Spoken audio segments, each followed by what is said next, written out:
নমস্কাৰ বন্ধু বান্ধৱীসকল, মই Assam employment and tech info চেনেলত সকলোকে স্বাগতম জনাইছোঁ। আজি বহুত দিনৰ পিছত আকৌ ভিডিঅ' দিছোঁ।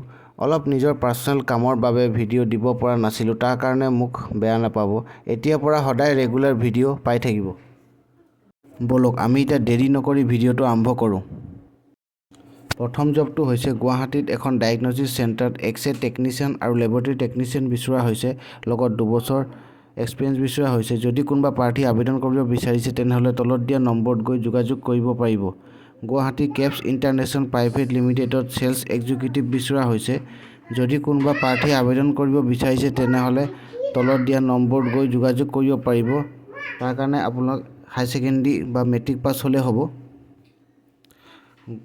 গুৱাহাটী কামৰূপ ডিষ্ট্ৰিক্টত HIV আৰু এইডছ প্ৰজেক্টৰ কাৰণে একাউণ্টেণ্ট আৰু সাইক'লজি, ছ'চিয়েল ৱৰ্ক, ছ'চিয়লজি গ্ৰেজুৱেট বিচৰা হৈছে। যদি কোনোবা প্ৰাৰ্থী আবেদন কৰিব বিচাৰিছে তেনেহ'লে তলত দিয়া মেইলত গৈ আপোনালোকৰ CV খন পঠিয়াই দিব। কুকমি আছাম কাৰণে sales officer, area sales manager আৰু ষ্টেট হেড বিচৰা হৈছে, লগত 5 বছৰ অভিজ্ঞতা বিচৰা হৈছে। যদি কোনোবা প্ৰাৰ্থী আবেদন কৰিব বিচাৰিছে তেনেহ'লে তলত দিয়া নম্বৰত গৈ যোগাযোগ কৰিব পাৰিব। গুৱাহাটী আৰু বঙাইগাঁৱত ইঞ্জিন ডিলাৰশ্বিপত একাউণ্টেণ্ট বিচৰা হৈছে, লগত 1 বছৰৰ পৰা 1.5 বছৰ অভিজ্ঞতা বিচৰা হৈছে। যদি কোনোবা প্ৰাৰ্থী আবেদন কৰিব বিচাৰিছে তেনেহ'লে তলত দিয়া মেইলত গৈ আপোনালোকৰ CV খন পঠিয়াই দিব, নাইবা তলত দিয়া নম্বৰত গৈ যোগাযোগ কৰিব পাৰিব। গুৱাহাটীত ছ'চিয়েল মিডিয়া এক্সিকিউটিভ বিচৰা হৈছে, তাৰ কাৰণে যিকোনো গ্ৰেজুৱেট হ'লে হ'ব, লগত 1 বছৰ বা 4 বছৰৰ ভিতৰত অভিজ্ঞতা বিচাৰিছে। যদি কোনোবা প্ৰাৰ্থী আবেদন কৰিব বিচাৰিছে তেনেহ'লে তলত দিয়া মেইলত গৈ আপোনালোকৰ CV খন পঠিয়াই দিব, নাইবা তলত দিয়া ফোন নম্বৰত যোগাযোগ কৰিব পাৰিব। গুৱাহাটী অটোমোবাইলছত বিজনেছ ডেভেলপমেণ্ট এছ'চিয়েট বিচৰা হৈছে, তাৰ কাৰণে গ্ৰেজুৱেট হ'লে হ'ব, লগত 1 বছৰ অভিজ্ঞতা বিচৰা হৈছে। যদি কোনোবা প্ৰাৰ্থী আবেদন কৰিব বিচাৰিছে তেনেহ'লে তলত দিয়া মেইলত গৈ আপোনালোকৰ CV খন পঠিয়াই দিব, নাইবা তলত দিয়া ফোন নম্বৰটোত যোগাযোগ কৰিব পাৰিব।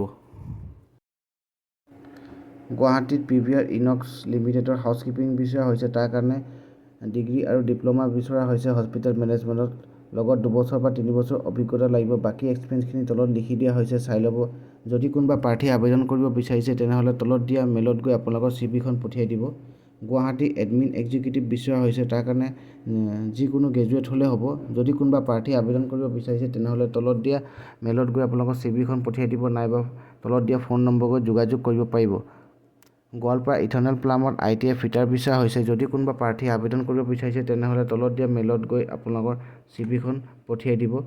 তাৰ কাৰণে আপোনালোকক ITI ফিটাৰ কৰা বিচৰা হৈছে, লগত 4 বছৰ বা 6 বছৰ অভিজ্ঞতা বিচৰা হৈছে। যদি কোনোবা প্ৰাৰ্থী আবেদন কৰিব বিচাৰিছে তেনেহ'লে তলত দিয়া মেইল ID-ত গৈ আপোনালোকৰ CV খন পঠিয়াই দিব, নাইবা ফোন নম্বৰত যোগাযোগ কৰিব পাৰিব।